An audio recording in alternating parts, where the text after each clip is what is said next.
Les nouvelles d'actualité pourraient être bientôt de retour sur Facebook et Instagram.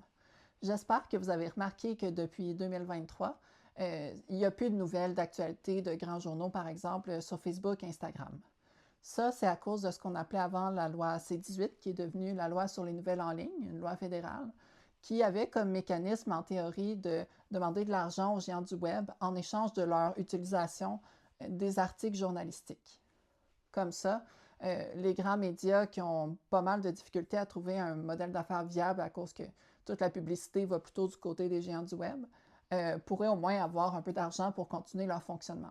Le hic, c'est que dans les mécanismes de la loi, il y avait plusieurs mécompréhensions, à mon avis, et j'en ai parlé dans des lettres ouvertes avec ma collègue Nelly Brière, sur le concept de nouvelles en ligne et aussi de l'utilisation faite par les grandes plateformes. Par exemple, si quelqu'un publie un lien vers un article hébergé sur le site d'un grand journal, ben, logiquement, les gens vont cliquer sur le lien, arriver sur le site du grand journal, puis après ça, peut-être voir des publicités qui sont sur le site, ou peut-être choisir de s'abonner à ce grand journal-là. Sauf que la loi empêchait ça un peu. Tout était centré autour du concept de lien. Dans tous les cas, Google avait choisi de fonctionner avec le mécanisme de la loi et de donner de l'argent. Donc, il y a un bon montant qui retourne aux journaux locaux, aux journaux autochtones et aussi aux grands médias chaque année depuis ce moment-là.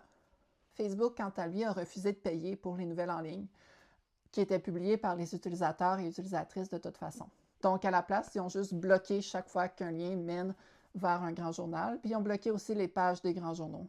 Aujourd'hui, où on entend qu'une porte-parole du ministre de l'Identité canadienne est en discussion avec Meta Canada à propos du retour des nouvelles en ligne.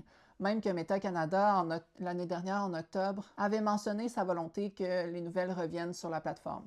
Mais tout ça, ça se fait dans le cadre des négociations avec les États-Unis par rapport aux accords d'échange, puis aussi à la loi sur les géants du web, là, qui a distingué de la loi sur les nouvelles en ligne, qui est un projet de loi que le fédéral voulait faire pour taxer les géants du web. Dans tous les cas, moi, je pense que c'est une bonne nouvelle pour la démocratie si les articles de grands médias peuvent revenir sur Facebook et Instagram, parce qu'en ce moment, Facebook ne donne pas d'argent aux grands médias et les articles sont disparus. Ce qui n'est pas super pour la circulation des informations, mais qui n'aide pas non plus la situation des grands journaux qui ont décrié pour la plupart une grande baisse de trafic sur leur site depuis l'application par Facebook du ban sur les articles en ligne.